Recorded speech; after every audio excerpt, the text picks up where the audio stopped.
Hello everyone, today we are going to study plant physiology chapter 14 respiration in plants, and in this basically we are going to study ETS, that is electron transport system.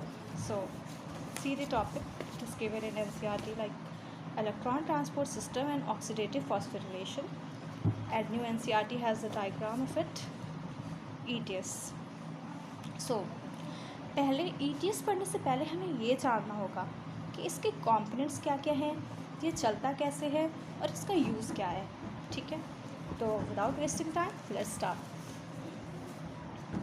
So it has basically 5 components.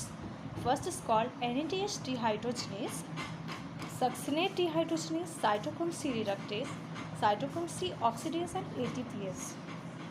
ठीक है, तो इसके 5 complexes हैं और इसके जो components है as you can see have written NADH dehydrogenase as component FMN, FES. FMN means flavin mononucleotide, FAD means flavin dinucleotide. So these all are the components which will make it. Okay, तो हम ये पढ़ना है कि ETS चलता कहाँ है. तो दिस इज़ माइटोकॉन्ड्रिया और इसी के अंदर ETS चलता है. ETS और हम इसके स्पेसिफिक हो जाए तो ETS runs in this inner membrane. जैसे हम जानते हैं कि जो माइटोकॉन्ड्रिया है this is a double membrane bound organelle. इसका outer surface that is outer membrane and inner membrane.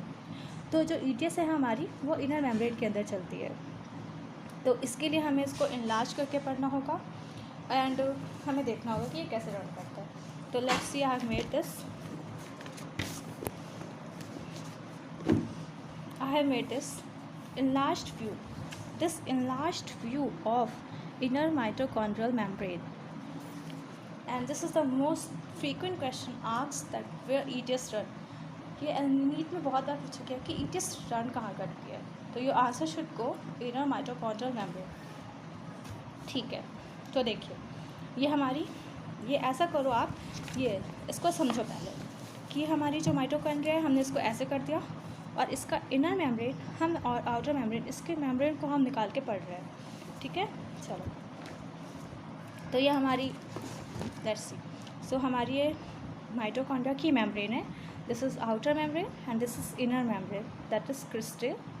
Okay, तो मैंने आपको पहले बता दिया कि इसके कॉम्पोनेंट्स क्या क्या हैं. ठीक है, पहला इनर मेम्ब्रेन, आउटर मेम्ब्रेन. और ये देखिए हमने इनर मेम्ब्रेन को भी इनलार्ज किया है. ठीक है, आई एम क्लियर.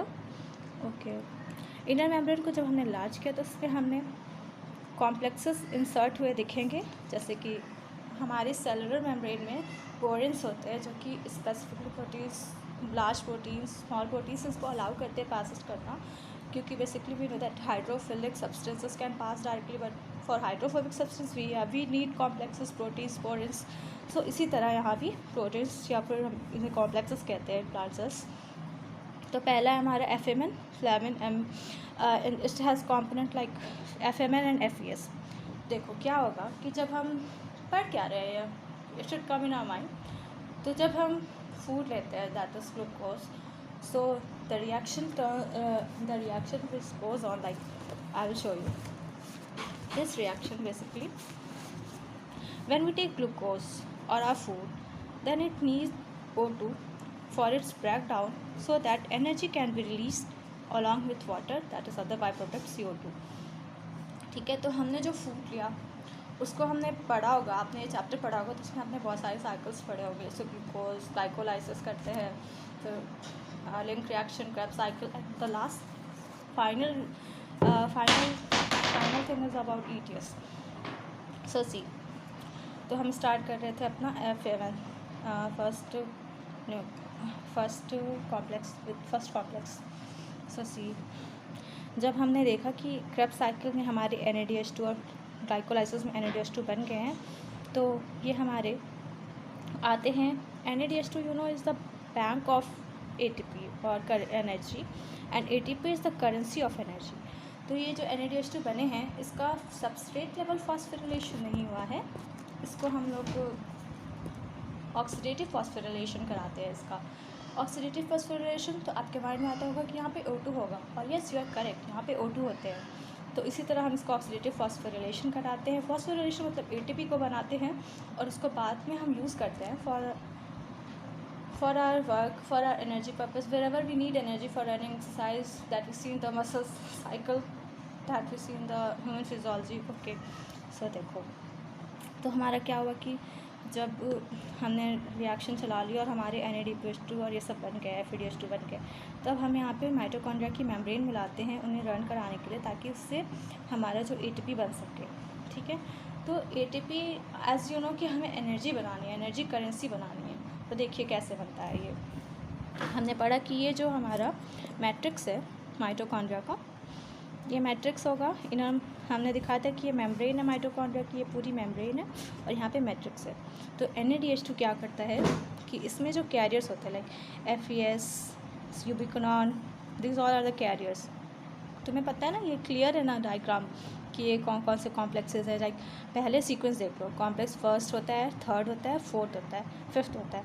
जब हम कॉम्प्लेक्स 1 को रन कराते हैं, जब हम कॉम्प्लेक्स 2 को रन कराते हैं, तो ये सेकेंड होता है, थर्ड होता है, फोर्थ होता है and then after that this is fifth.